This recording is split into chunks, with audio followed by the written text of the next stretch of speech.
이스라엘 백성들은 로마 제국 밑에서 통치를 받고 있었던 때에 누구나가 그 지배 아래에서 해방되길 원하는 마음이 간절하였으리라 봅니다.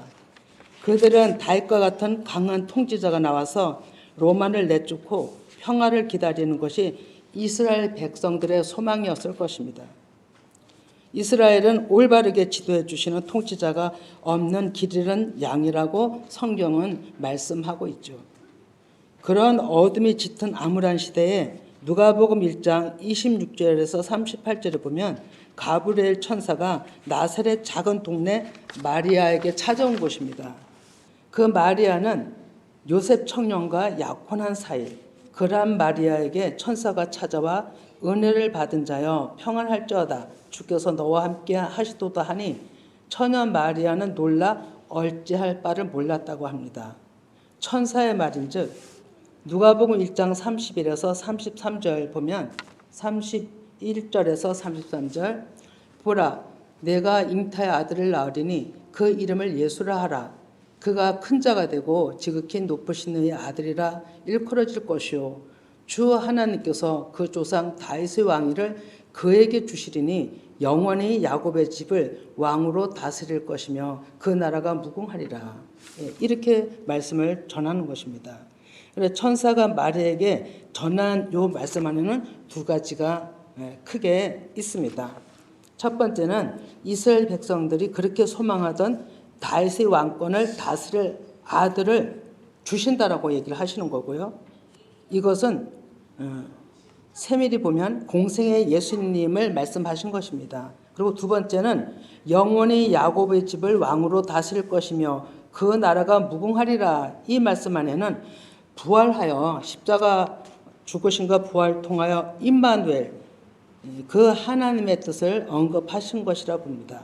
이 놀라운 뜻을 천사는 마리아에게 전한 것이죠.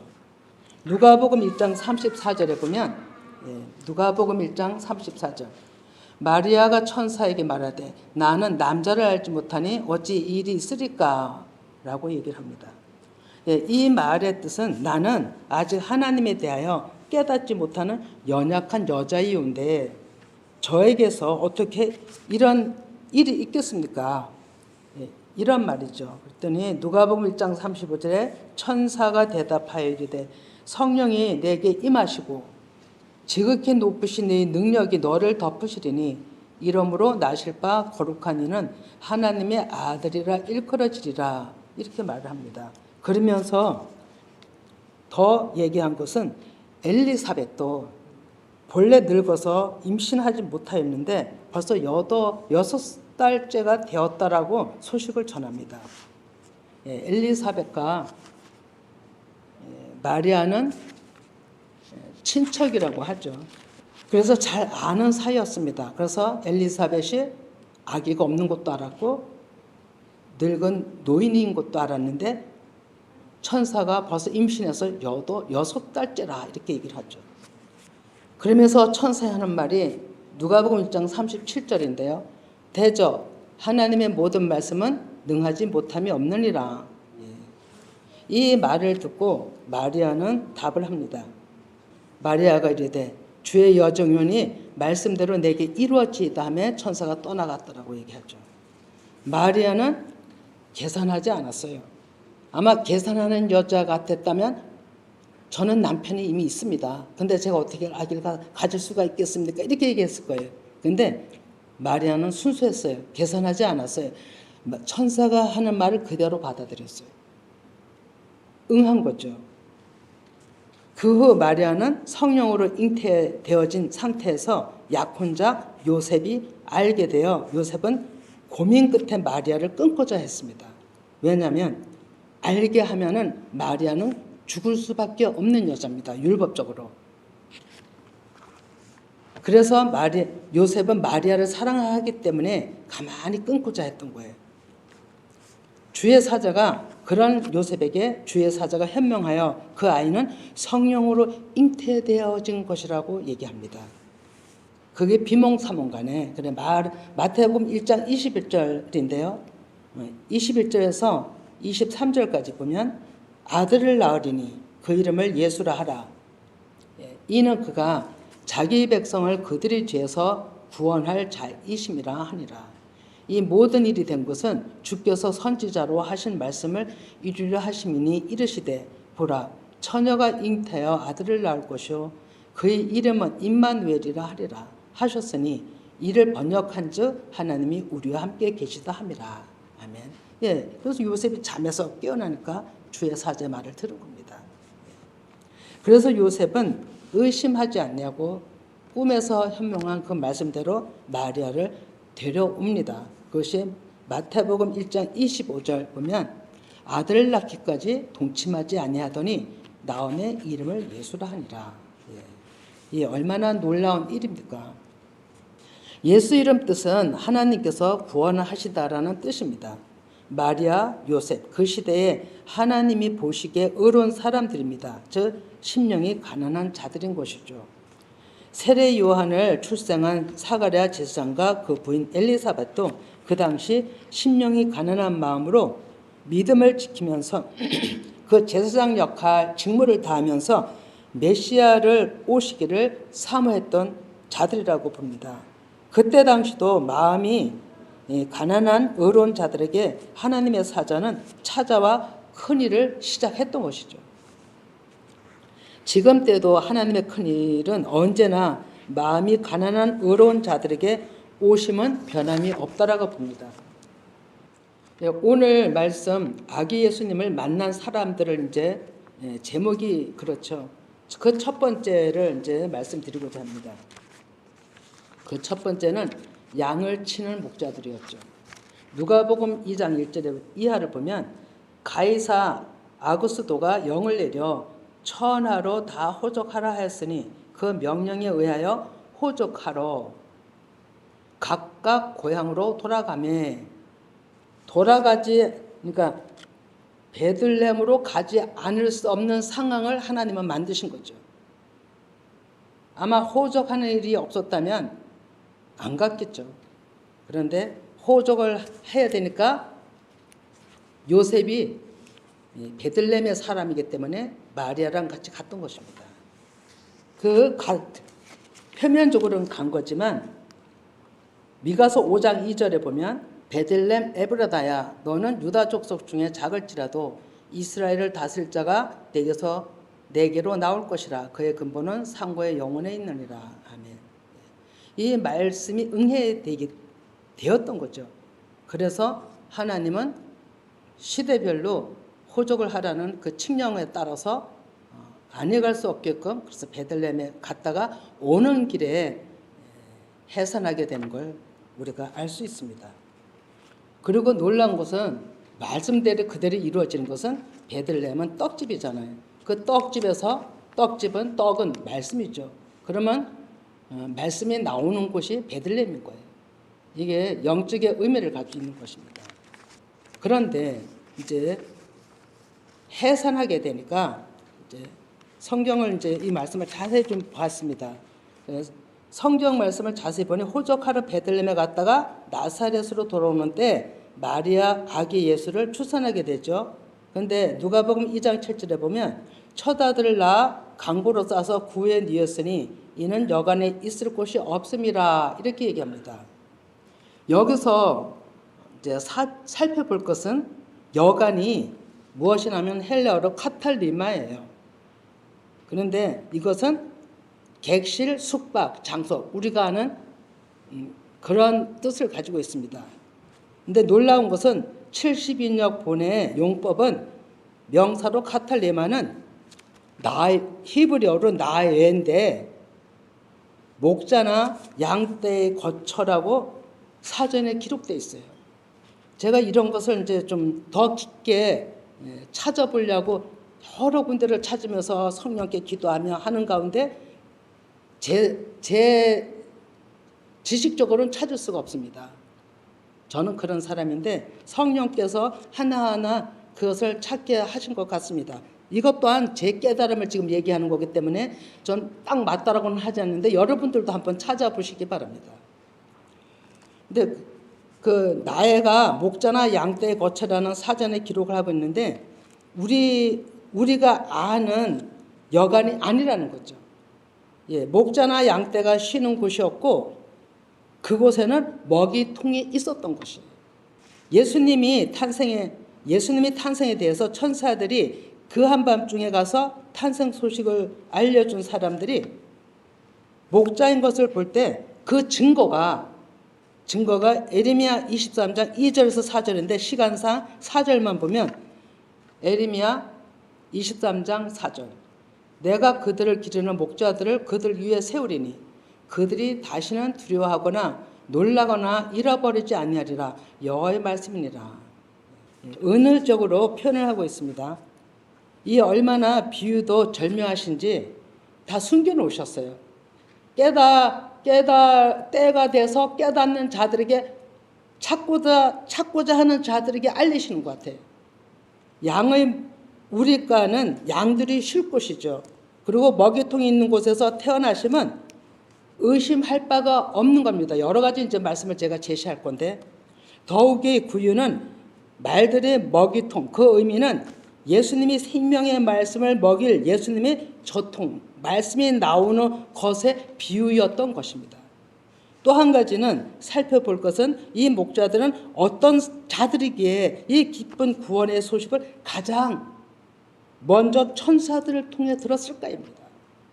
진실되게 표면적으로도 양떼를 잘 돌보고 짐승으로부터 지키는 자들이었을 것이라고 보는 것입니다. 누구일까? 성경에 감춰놓으신 인물들이 분명히 있을 것인데 누구일까 생각하고 기도하기 시작했죠. 그런데 레갑 족속이 생각이 났습니다.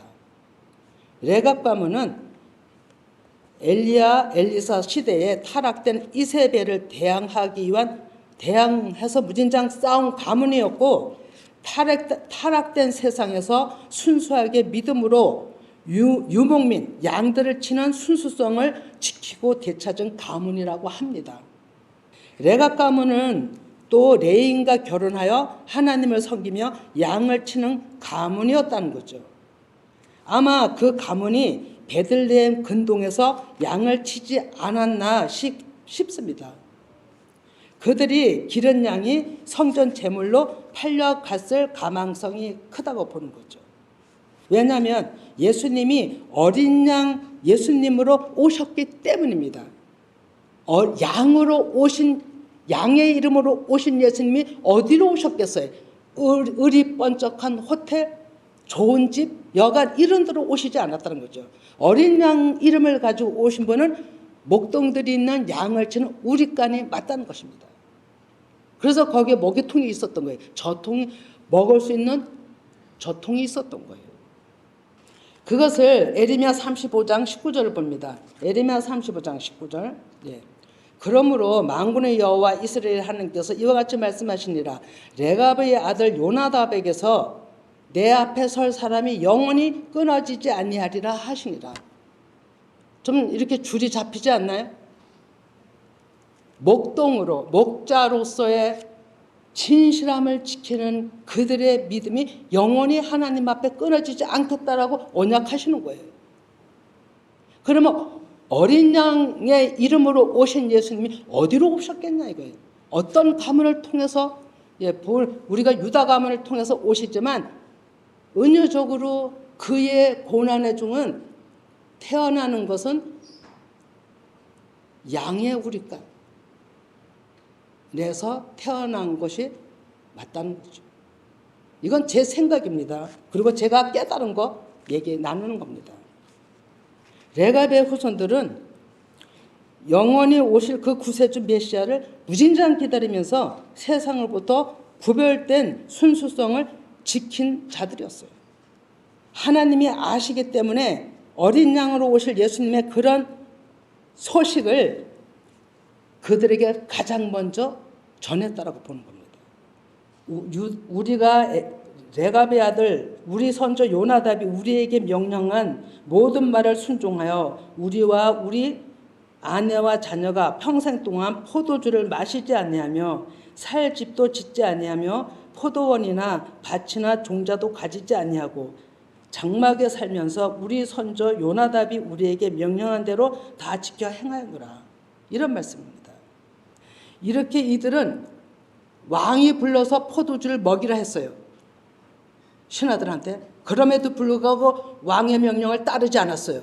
왜냐하면 선조들이 타락된 세상에서 구별되어 너희들은 이렇게 하지 마라 한 것을 지키기 위해서 왕의 명령도 거절했어요.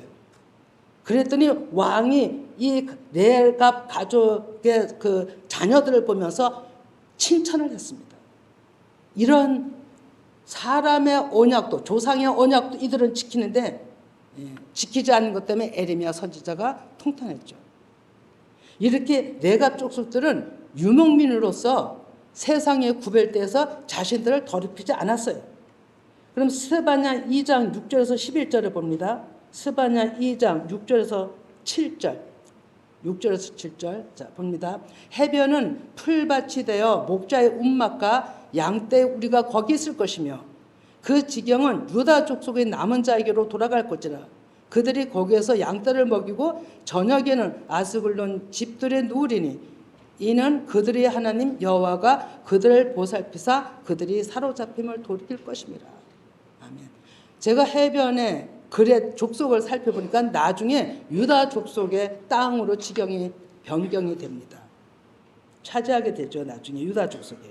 그러면 이렇게 하나님은 유다의 족속의 남은 자들에게 돌아가는데 양떼를 먹이는 자들, 그들에게 보살핌으로 있겠다라는 것이고요. 스바냐 3장 13절을 또 봅니다. 스바냐 3장 13절. 이스라엘의 남은 자는 악을 행하지 아니하며 거짓을 말하지 아니하며 입에 거짓된 혀가 없으며 먹고 누울지라도 그들을 두려워할 자가 없으리라. 아멘. 레갑 족속이 지킨 말씀을 그대로 하나님이 하고 계신 거예요. 그러니 예수님이 누구에게 알리셨냐 이거죠. 누구에게. 이렇게 자신들을 지키는 레갑 족속 그 목동들에게 양의 이름으로 오시는 그 이름이 양을 치는 목자들하고 가장 가까이에 오셨던 것입니다. 거리상으로도 그리고 영적으로도 그들을 부르셨던 것이죠. 안 그렇겠어요?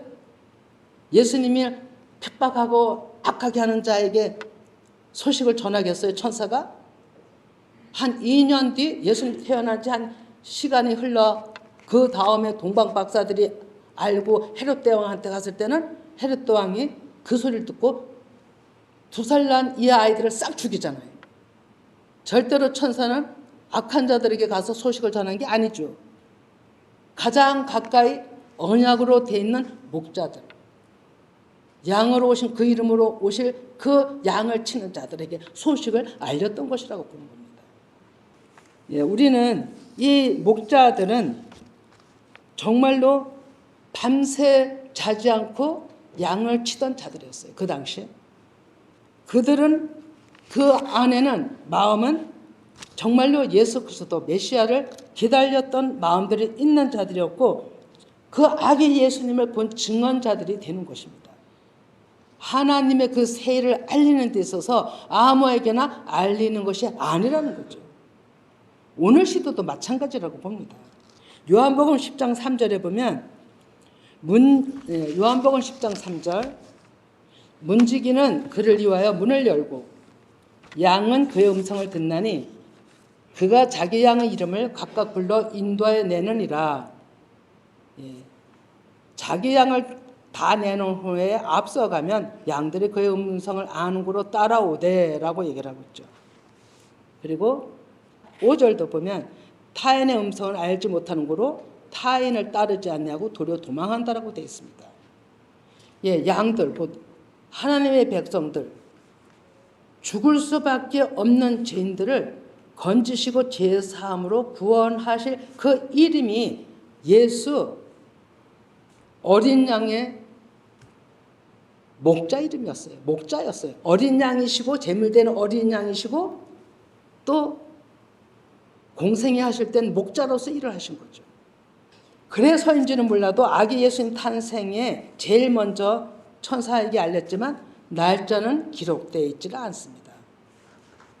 그런데 가장 우리가 중요하게 또 알 것은 기록되어 있지 않지만은 모든 하나님의 큰 일은 작은 일이나 큰 일은 다 작정, 계획 가운데 이루어진다는 겁니다. 그것이 창세기 1장 14절에도 이미 미리 예고하셨고 레위기 23장에 보면 절기 따라 일을 하신다는 걸 알으셔야 합니다. 7절기가 있고 안식일과 신년이 있고 하나님은 모든 것을 다 정해놓고 일을 하신다는 것이죠. 그래서 절기에 따라 예수님은 오셨으리라고 저는 보는 것입니다. 예수님 태어나실 시기면 하나님 정말 양들, 하나님을 믿고자 하는 하나님의 백성들이 왜 목숨을 버릴 각오로 한 예수님이시죠. 그리고 버리기 위해서 오신 거죠. 그런데 목자들에게 가장 먼저 알린 것도 밤새 그 목자들을 지키면서 자기 책임을 다하는 자들에게 오신 거잖아요. 오늘날에도 우리에게 어떠한 일이 주어지든 오늘 이제 모든 분배가 다 이루어질 겁니다. 각 처소에. 어떠한 일이 이루어지든 우리에게 분배된다면 1년의 힘을 다해서 최선을 다하는 것이 우리가 할 일입니다. 우리가 표면적으로 할지라도 그 표면적인 모습에 하나님은 보시는 것이죠. 그리고 하나님의 큰 일을 맡기신다는 거죠. 그래서 중요하다는 것입니다. 그리고 에스겔서에 보면 하나님의 진리를 못 먹인 까닭 때문에 흩어진 그 양들 때문에 백성들 때문에 애통하는 하나님의 마음을 그대로 기록하고 있습니다. 그것이 에스겔 34장 3절에서 6절입니다. 너희가 살진 양을 잡아 그 기름을 먹으며 그 털을 입되 양떼는 먹이지 아니하는도다. 너희가 그 연약한 자를 강하게 아니하며 병든 자를 고치지 아니하며 상한 자를 싸매주지 아니하며 쫓기는 자를 돌아오게 하지 아니하며 잃어버린 자를 찾지 아니하고 다만 포악으로 그것들을 다스렸도다. 목자가 없으므로 그것들이 흩어져서 모든 들짐승의 밥이 되었도다. 6절까지 내 양 떼가 모든 상가 높은 몇 뿌리마다 유리되었고 내 양떼가 온 지면에 흩어졌을 때 찾고 찾는 자가 없었도다. 예수님 오실 때까지 이러했던 것입니다. 그러니 예수님 마음이 어떠했겠어요? 한번 생각해 보세요. 내 자식이 나가서 소식이 없이 돌아다닌다라고 소식이 없이 있다라고 생각한다면 얼마나 부모 마음이 잠을 잘 수 있겠어요? 밥을 먹을 수가 있겠어요? 그 자식 때문에. 어마어마하게 힘든 마음인 겁니다. 어떤 사람은 자식이 나간 것 때문에 직장을 다 못 나가고 그 자식을 찾아 돌아다닌다고 하잖아요. 그것이 아버지 마음인 거예요. 우리는 이러한 아버지 마음이 오신 그 경로를 한번 우리가 지금 살펴보는 것입니다. 그럼 두 번째로 복된 사람은 시므온이라는 사람입니다. 시므온의 이름 뜻은 들음이라고 있습니다. 시므온은 우리가 알다시피 제일 첫 번 이름이 여러 사람의 이름이 등장하지만 첫 번 이름이 야곱의 둘째 아들이죠. 레아에서 난 소세입니다. 그 사람의 이름이 시므온이고 들음이라고 되어 있죠. 들음은 하나님의 음성을 들음을 얘기를 하는 겁니다. 누가복음 2장 25에서 27을 봅니다. 예루살렘에 시므온이라 하는 사람이 있으니 이 사람은 의롭고 경건하여 이스라엘의 위로를 기다리는 자라. 성령이 그 위에 계시더라. 그가 주의 그리스도를 보기 전에는 죽지 아니라 하는 성령의 지시를 받았더니 성령의 감동으로 성전에 들어가매 마침 부모가 율법이 갈래대로 행하고자 하여 그 아기 예수를 데리고 오는지라. 시므온이 아기를 안고 하나님을 찬송하여 이르되 주제여 이제는 말씀하신 대로 내가 대로 종을 평안히 놓아주신도다. 아멘. 율법대로 요셉과 마리아는 갈례를 행하고자 성전으로 온 것입니다.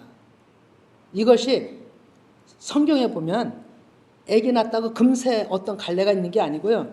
아기 난지 남자아이를 낳으면 33일이 지나야 성전에 올라가게 되는 율법이 있습니다. 그것이 레위기 12장 2절에서 4절입니다. 레위기 12장 2절에서 4절. 이스라엘 자손에게 말하리라.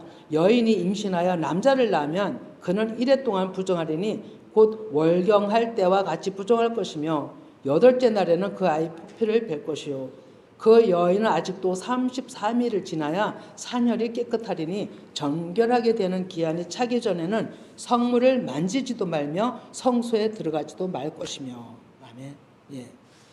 이러한 율법대로 요셉과 마리아는 예수님을 들고 올라온 것입니다. 성전으로. 그리고 그 예물 드리는 것은 레이기에 더 있지는 않았지만 예물 드리는 것은 형편이 되는 사람은 양으로 예물을 드리고 그렇지 못한 가난한 자들은 비둘기 2마리로 예물로 드리라 이렇게 얘기를 하고 있습니다. 그런데 마리아는 비둘기를 가지고 와서 자기의 죄 사함을 깨끗함을 받으려고 예물을 드리러 이제 올라온 거죠. 그럼 여기도 두 가지가 있어요. 마리아는 33일이 지나서 이제 아기 낳은 것에 대한 깨끗함을 받으려고 깨끗함을 받아야 성전에도 들어올 수 있고 성물도 만질 수 있고 자유합니다. 근데 이걸 갈례를 지니지 않으면 성전에 들어올 수가 없습니다. 법으로. 그렇기 때문에 마리아는 그래서 올라온 거고 또 한 가지는 첫 아기를 낳으면 그 첫 아들은 초태성은 하나님께 성전에서 드리게끔 돼 있어요. 그래서 그 갈례를 따라서 그 아기를 들고 성전에 왔던 것이죠. 그런데 거기서 누구를 만나냐면 시므온을 만나는 겁니다. 시므온이 결심하여 자기가 하나님 구세주를 만날 때까지 죽지 아니하리라는 그 음성을 들었잖아요. 그리고 그 말씀을 딱 믿고 자기가 죽기 전에 그 예수 그리스도 메시아가 나타나길 무진장 기다렸던 자죠. 그럼 기다려야 되는 겁니다. 예, 보니까. 그래서 그는 정말로 아기 예수님을 만난 거죠. 그것이 누가복음 2장 28절에서 33절입니다. 시므온이 아기를 안고 하나님을 찬송하이르되 주제여 이제는 말씀하신 대로 종을 평안히 놓아주시는도다. 내 눈이 주의 구원을 보았사오니 이는 만민 앞에 예비하신 것이요 이방을 비추는 빛이요 주의 백성 이스라엘의 영광이다 하니 그의 부모가 그에 대한 말들을 놀랍게 여기더라. 안 그렇겠어요? 오자마자 시몬이란 분이 와서 아기를 안고 그렇게 하나님 앞에 영광 올리는 얘기를 하고 있는 거예요. 하나님께 경배하고 있는 거죠.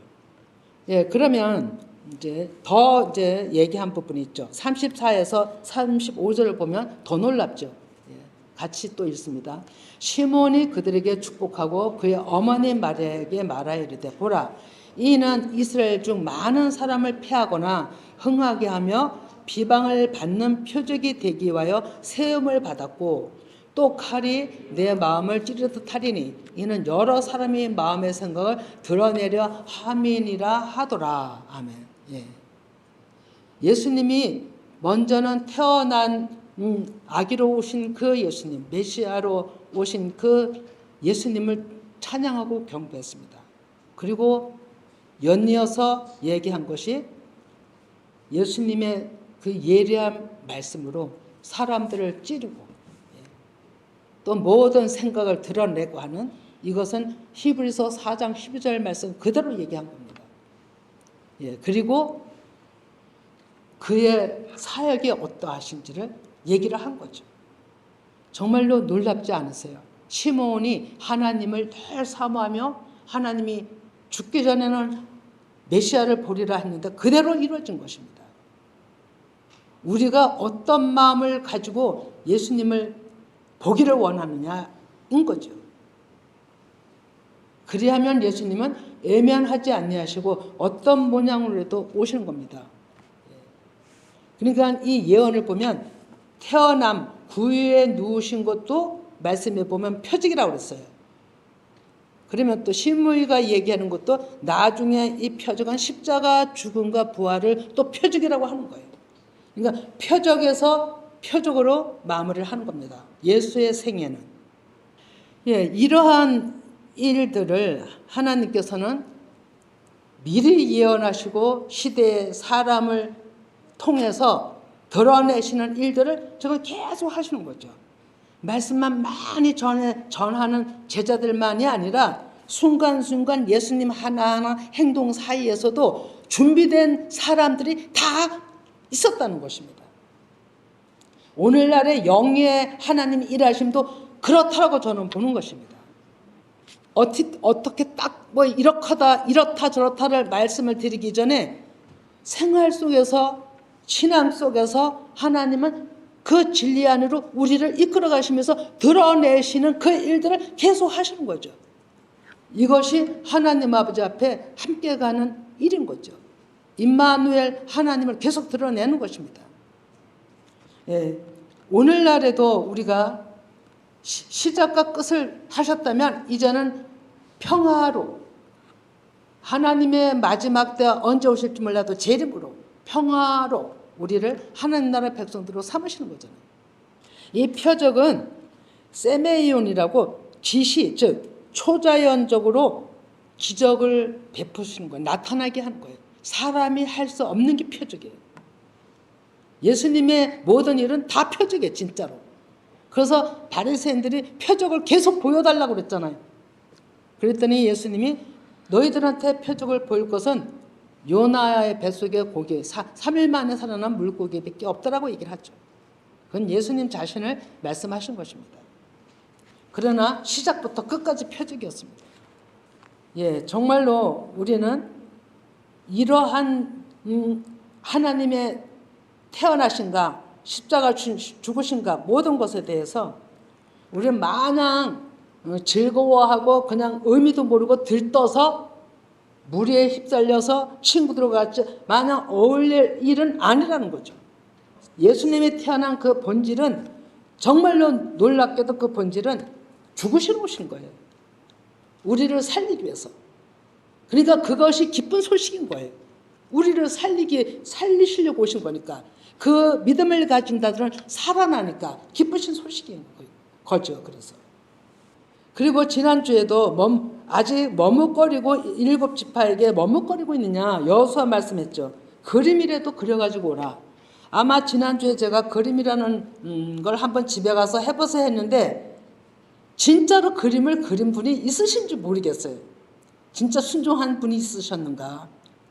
내 안에 비둘기 성령님이 오시는 걸 그린 분이 있으실까? 한번 각자 그거는 답해 보시기 바랍니다. 믿지 않았으니까요. 언제고 그리면 되니까요. 그것은 잊어먹지 마시라고 사모하시고 그 영이 오시길 간절히 사모하라고 제가 말씀드린 것이죠. 그리고 그날 그 여호수아에게 그림을 그려가지고 보면 내가 실로 앞 여호와 보좌 앞에서 심지뽑기로 너희들이 있을 거처를 주겠다 이런 얘기였잖아요. 그런데 두세 명이 증인이 되라고 얘기를 하고 있죠. 두세 명이. 이것은 회개하는 지파들이 정말 회개했는가 안 했는가의 두세 증인 사람들의 증인인 거예요. 하나님 아버지 앞에 나아가는 것도 증인이 필요해 보니까.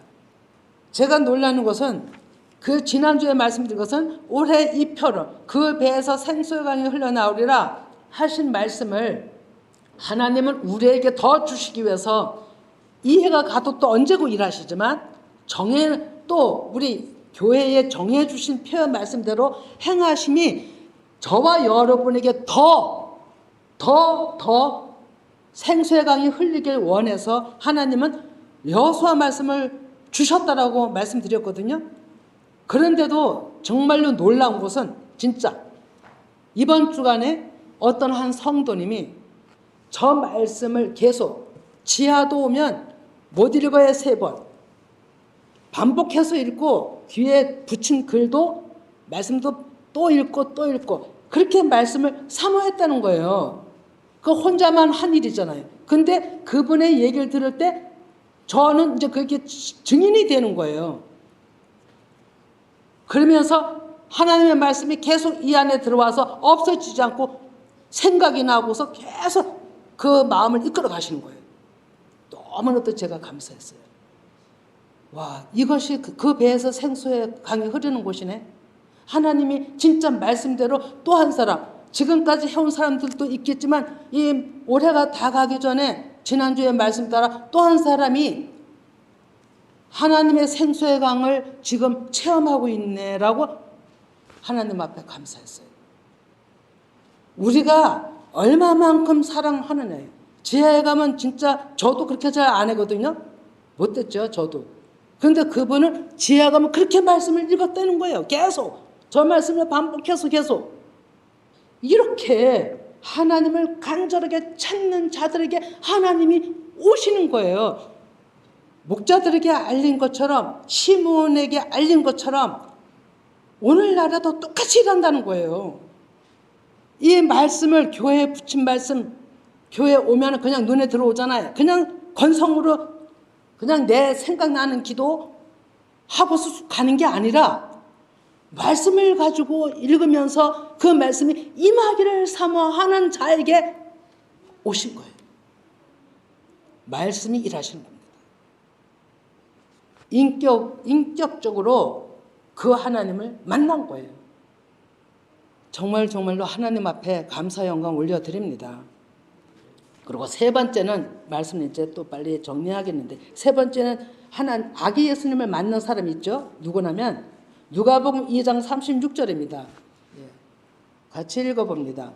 또 아셀 지파 바누엘의 딸 안나라 하는 선지자가 있어 나이가 매우 많았더라. 그가 결혼한 후 7해 동안 남편과 함께 살다가 37 가부가 되고 84세가 되었더라. 이 사람이 성전을 떠나지 않냐고 주야로 금식하며 기도함으로 섬기더니 그러더니 마침 우리를 속량해 줄 아기 예수님 오신 거를 본 거예요. 영육간에 다 본 거예요. 얼마나 축복입니까? 복이 다른 게 복이 아니에요. 그 영의 하나님을 만나는 게 우리한테는 가장 축복이에요. 그 영이 없으면 우리는 하나님 자녀가 아니에요. 지금도 우리는 말씀을 들을 때 그 말씀이 지난주에도 얘기했죠. 말씀이 일하실 때는요, 이 말씀 안에서 내 안에서 없어지잖아요. 한 말씀이 들어오면 계속 이 안에서 없어지지 않고 밤낮 이 안에 계십니다. 이런 상태가 하나님의 영이 내 안에서 머물러 계시는 거예요. 영이 들어오신 거예요. 확실하게 하나님은 그 사람을 하나님의 백성으로 찾아서 이끌어 가시는 거예요. 이게 누구에게나 아마 동일하게 하나님이 그렇게 일하시라고 보거든요. 하나님의 말씀이 들어오면 금세 싹 잊어먹지 않아요. 하나님이 주신 말씀은 전 진짜로 죽을 때까지, 우리 생명이 다할 때까지 그 말씀은 내 안에서 일을 하고 계시다는 걸 알으셔야 돼요. 이렇게 말씀이 임해야 되는 거죠. 우리 모두가 이렇게 된 자들에게 내년엔 회복의 역사가 또 일어나는 거예요. 말씀으로. 순차적인 거예요. 이 여자를 보면 이 여자는 왜 꼭 84세까지 있었고 7해 동안 남편과 살다가 이렇게 갑으로서 성전에서 늘 주야로 금식했을까? 이것도 성경의 율법, 율례에 의한 말씀대로 한 거예요. 이 안나라는 여인도 신명기 16장 11절에 봅니다. 뭐든지 말씀대로 일하신다는 것입니다. 법대로 일하시는 거예요. 오늘날에도 마찬가지입니다. 우리가 법을 빗나가고 말씀을 빗나가면 우리는 격줄로 가는 자입니다. 그래서 하나님이 일을 할 수가 없고 하나님의 역사를 볼 수가 없습니다.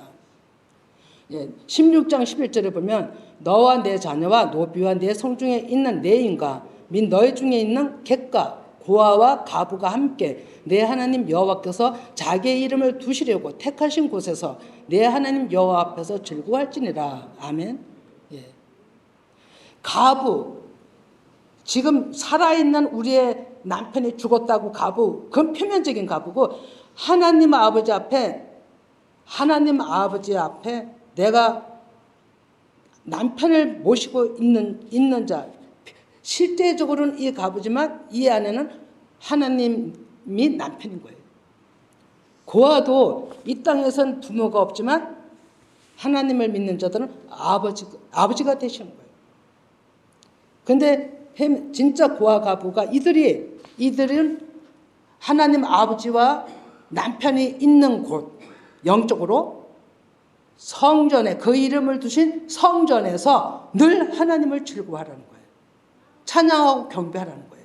실제적인 내 부모가 없고 남편이 없지만 성전에 그 하나님 아버지, 그 남편 모시고 늘 하나님을 사모하며 그 하나님을 사모할 때 이 안나는 그렇게 한 거예요. 레인들과 같이, 레인들이 하나님 앞에서 수종 드는 자들이잖아요. 그들과 같이 수종 들면서 금식하고 하나님을 사모했던 거예요. 그랬더니 이 여자가 아기 예수를 만난 거예요. 아주 세상에 더럽히지 아니하고 오직 진리로 자기를 정결케 하면서 하나님을 만났던 거죠.